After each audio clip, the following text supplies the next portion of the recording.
Hi, I'm Abby. Welcome to my New York City kitchen, where today we're making oat milk chocolate pudding. So, what is that? We're making pudding with oat milk, right? With different chocolate things and all sorts of good stuff. So let's talk about our ingredients as we add them to our saucepan. So first, we do have a saucepan here, and we do not have the heat on. We have it turned off. So we're gonna mix together maple sugar. You could also use light brown sugar or granulated sugar in place of that maple sugar. I have salt and cocoa here. So we're gonna start mixing this all together in our pan. Then I have cornstarch. So cornstarch is a thickener, and that's what's really gonna help us get this pudding into a pudding texture. So it is vegan, because we're not using any eggs. Normally when you make a chocolate pudding or a vanilla or banana pudding, a lot of times it uses egg yolks, and that's what's your thickener, but this is our vegan oat milk pudding. So we're gonna wanna use that cornstarch to get this thickened up. Now we wanna incorporate the oat milk slowly. So first we're gonna put just a little bit in there, and we're gonna use our whisk and start to incorporate it. Because there are so many dry ingredients, and one of them is cocoa, it can take a little bit of doing to get everything really incorporated, and that's why we add in that liquid a very little bit to start, and then we slowly add more. So I have a pretty small whisk. I find that it is helpful to really get in and around when we're trying to get all of this incorporated together. So you can see everything's nicely together now. And then we're gonna continue to slowly add and whisk. There we go. Then we're gonna turn our heat on, and we wanna bring it to a boil or a very rapid simmer. We don't wanna scorch it, so we do have to be careful not to go overboard with the heat. So the first thing I'm gonna do here is keep it on that medium to medium high heat, and see already we've got some action happening, and it's starting to get hot, and I'm going to eventually start to whisk it. And we want it to really heat up and cook at that simmer to a very light boil for about 2 minutes.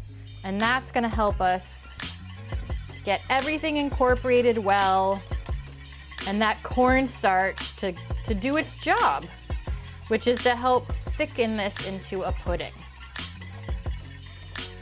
Okay, so you can see that it's really simmering around the edges here. So I just turned the heat down a little bit, and I wanna keep stirring it, and it's really thickening up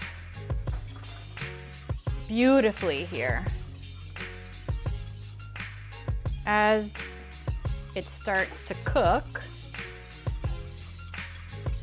all incorporating nicely.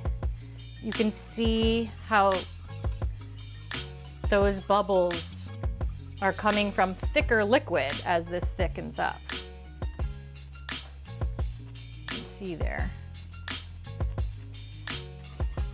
So nice. I'm gonna just turn it down a little bit more. And now I'm gonna turn off that heat completely. And over here I have a little bit of vanilla extract, and then some chocolate chips.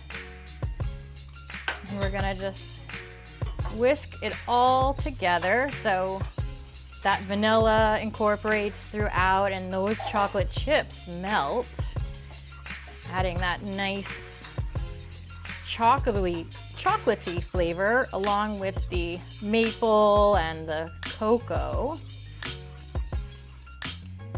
And then you can see it's really warm. So we're just gonna let it cool off a little bit, and then the final step here, I've already got done for you to see. So what I want you to do when it cools off a little bit is to put it into a container that has a top on it. So an airtight, resealable container. And what you're gonna do is put in that delicious oat milk chocolate pudding, and then you're gonna take some plastic wrap and you're gonna put it on top, but you're gonna press it so that it covers and touches the top of that pudding. And what that does is keeps the skin from forming. So it keeps that top nice and smooth. And we're gonna wanna put the cover on, and then we'll keep it in the fridge for at least 2 hours to set.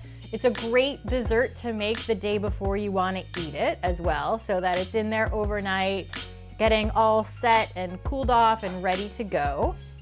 So then we're just gonna take off our saran wrap here, and there's our pudding. So, you know, I'm gonna scoop out, it's about 4 to 6 servings, and I'll scoop it out into a dish, maybe top it with some fruit, like sliced strawberries or bananas, or maybe some blueberries. You could put a little vegan whipped cream on there, a little coconut cream. You could put a little real whipped cream if you eat dairy. You could put some more chocolate chips on there, some chopped mint, all sorts of ideas happening, right? Or you could just eat it just like this. Also delicious, or even a little bit of nuts. I probably could come up with a bunch of options all day long. But anyway, this is my oat milk chocolate pudding. I'm Abby, thanks for watching, and we'll see you next time. Bye.